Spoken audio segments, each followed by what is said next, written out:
ইরানে কি করছে রাশিয়ার মিসাইল বিশেষজ্ঞরা এ নিয়ে আলোচনা তুঙ্গে। এটি দুশ্চিন্তার কারণ হয়েছে পশ্চিমা বিশ্বে। পরাশক্তি রাশিয়ার মিসাইল বিশেষজ্ঞ একটি দল সম্প্রতি বেশ কয়েকবার ইরান সফর করেছে, আর এ নিয়ে হইচই পড়েছে যুক্তরাষ্ট্র ও ইসরায়েলে। রুশ প্রেসিডেন্ট ভ্লাদিমির পুতিন যুক্তরাষ্ট্র ও ইসরায়েলের বিরোধিতা করতেই বিশেষজ্ঞদের ইরানে পাঠিয়েছেন কিনা তা নিয়ে শুরু হয়েছে জল্পনা। বার্তা সংস্থা রয়টার্স জানিয়েছে রাশিয়ার ক্ষেপণাস্ত্র দল গেল কয়েক মাসে বেশ কয়েকবার ইরান সফর করেছে।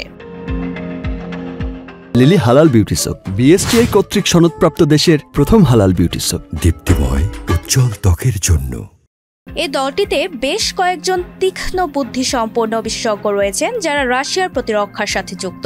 রাশিয়ার এমন সিদ্ধান্ত প্রকাশে আসার পর আলোড়ন উঠেছে ইসরায়েলে, কারণ যুক্তরাষ্ট্র ছাড়া রাশিয়াকে পাল্লা দেবার মতো অন্য কোনো পরাশক্তি নেই। তাই ইরানের সমরাস্ত্র তৈরিতে রাশিয়ার নিজের লোক পাঠানোর এমন সরাসরি পদক্ষেপ কাঁপিয়ে দিয়েছে নেতানিয়াহুর দেশটিকে। পুতিনের পাঠানো এই দল ইরানের বেশ কিছু ক্ষেপণাস্ত্র উৎপাদন কারখানা সফর করেছেন বলে তথ্য জানিয়েছে। এমনকি মাটির নিচেও থাকা ইরানের মিসাইল ফ্যাক্টরিতেও প্রবেশ করেছেন তারা।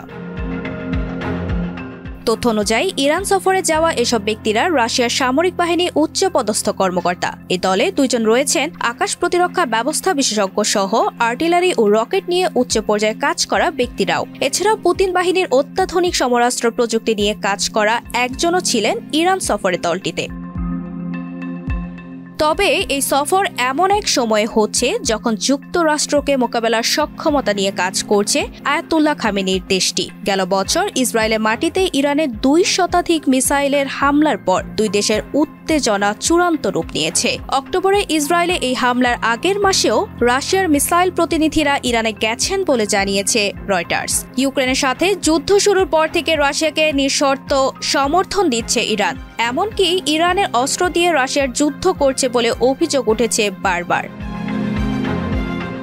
তবে আন্তর্জাতিক চাপ উপেক্ষা করেই বন্ধুত্ব ধরে রেখেছে দেশ দুইটি। অন্যদিকে পরমাণু অস্ত্র নিয়ে পশ্চিমা নিষেধাজ্ঞায় জর্জরিত ইরানকে সমরাস্ত্র তৈরিতে বহু আগে থেকে সহায়তা দিয়ে আসছেন রুশ প্রেসিডেন্ট।